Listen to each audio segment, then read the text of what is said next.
नमस्कार मित्रांनो, मी शेखर बेटकर. हा व्हिडिओ करण्यामागचं कारण म्हणजे अंतरंग थिएटर्स मुंबई ही आमची 18 वर्ष जुनी संस्था आहे. ह्या संस्थेतून एकांकिका, नाटक, शॉर्ट फिल्म्स मध्ये काम करण्याची संधी मिळाली.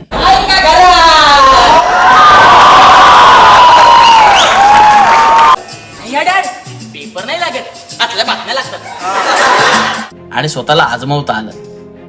त्यातूनच पुढे अनेक मालिका आणि रोहन पेडणेकर लिखित गॅटमॅट ह्या चित्रपटात काम करण्याची संधी मिळाली. फेसबुक आली पटले ना आपल्याला. पण तीच का ती मागच्या वेळी भेटली होती ती? तिला खाऊन पिऊन सोडला पण. का सोडलं का तिला? कॅरम खेळते, दुसरी काय खेळते?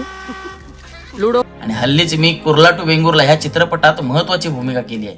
बाबू असे मी बाबू चावा नको हा यावी चाललंय चावा नको. तर सांगायचा मुद्दा हा आहे की अंतरंगमुळेच माझ्या चित्रपट